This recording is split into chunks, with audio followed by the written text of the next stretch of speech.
आप सभी का फिर से स्वागत है मेरे YouTube चैनल पर। मैं फिर से लेकर आई हूँ एक और पढ़ाई का वीडियो।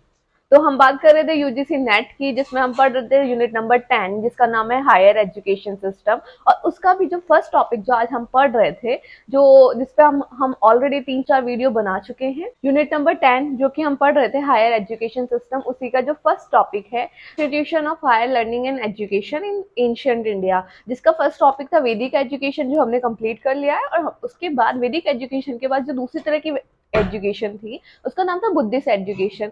तो हम सब भगवान बुद्ध को तो जानते ही हैं। तो पुराने समय में भगवान बुद्ध ने ये रियलाइज किया, ये फील किया कि जो अलग अलग लोग हैं, जो भी उनके अनुयायी हैं, उन लोगों को शिक्षा की आवश्यकता थी, एक अच्छी शिक्षा। तो इसके लिए उन्होंने क्या किया, जो विहार होते थे, मोनेस्ट्रीज जो होती थी, जहाँ पे बुद्ध के अनुयायी रहते थे, वहां पे धीरे धीरे उसी चीज को उन्होंने as an institution, education institution शुरू कर दिया। और धीरे धीरे धीरे वो ही बहुत क्या कहेंगे फेमस स्पॉट बन गए एजुकेशन के।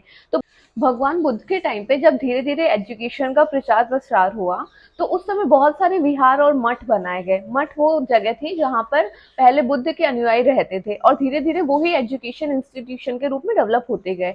तो एक इंस्टीट्यूशन जिसका नाम तो आपने सुना ही होगा, नालंदा। नालंदा जो यूनिवर्सिटी थी, वो बुद्धिस्ट एजुकेशन का एक मेन स्पॉट मानी जाते हैं, कि उसी के बुद्धिस्ट एजुकेशन का प्रचार प्रसार हुआ। जैसे वैदिक एजुकेशन में कुछ सेरेमनीज थी, वैसे ही कुछ सेरेमनीज बुद्धिस्ट एजुकेशन में भी थी, जिनमें से सबसे पहली सेरेमनी का नाम था प्रब्राज्य, जिसे पबज्जा भी कहा जाता था। इसे 8 साल की उम्र में शुरू किया जाता था। 8 साल की उम्र में यह सेरेमनी होती थी। इसे इनिशिएशन सेरेमनी भी कहते थे। इसके बाद ही ऑफिशियली एजुकेशन जो है लेना शुरू किया जाता था। और जो इस सेरेमनी को करने के बाद जो एजुकेशन लेने के लिए तैयार था, उसे मॉन्क कहते थे, कि अब वो मॉन्क बन चुका है, और उसे मॉन्क की उपाधि दी जाती थी। और इसके जस्ट बाद जो सेरेमनी होती थी, उसमें श्रमण, उस मॉन्क को ही श्रमण की उपाधि दी जाती थी। श्रमण का मतलब ये था कि अब आप पूरी तरह साधु बनने के लिए या बौद्ध भिक्षु बनने के लिए तैयार हैं। और जो श्रमण था, वो येलो कलर की रॉब पहनता था, एक येलो कलर का बहुत क्या कहेंगे बड़ा सा एक चोला टाइप वो पहनता था। तो इस समय बुद्धिस्ट एजुकेशन में जो मीडियम था, जो भी पढ़ाने का जो मीडियम था, वो थी पाली भाषा। पाली भाषा को एज ए मीडियम यूज किया जाता। जैसे वैदिक एजुकेशन में हम वेदों की पढ़ाई करते थे, वैसे ही बुद्धिक एजुकेशन में भी 3 इनके बहुत फेमस ग्रंथ थे, जिनको पीटक कहते थे। पीटक, ठीक है।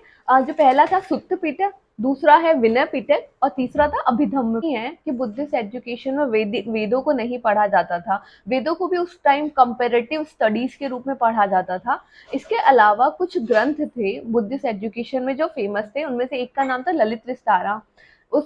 लेकिन उसके बहुत ही कम स्रोत मिलते हैं, जिनसे हमें पता चलता है कि उसका भी उतना उपयोग किया जाता था या उससे कुछ पढ़ाया जाता। तो बुद्धिस्ट एजुकेशन का रिवीजन करवा देती हूँ। देखो, बुद्धिस्ट एजुकेशन में क्या था, सबसे पहले तो हम बता दें, बुद्धिस्ट एजुकेशन का जो मेन स्पॉट था वो था नालंदा यूनिवर्सिटी, ठीक है। इसके बाद हम आते हैं सेरेमनीज पे। जो सेरेमनीज वहां पर बुद्धिस्ट एजुकेशन में की जाती थी, सबसे पहली सेरेमनी का नाम था प्रब्राज्य, जिसको पबज्जा भी कहते थे। इसे इनिशिएशन सेरेमनी कहते थे, ठीक है।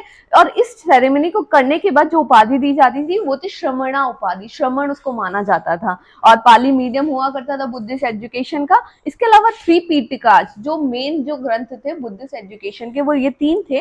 पहला था सुत्त पीटक, दूसरा था विनय पीटक, और तीसरा था अभिधम्मा पीटक। Thank you.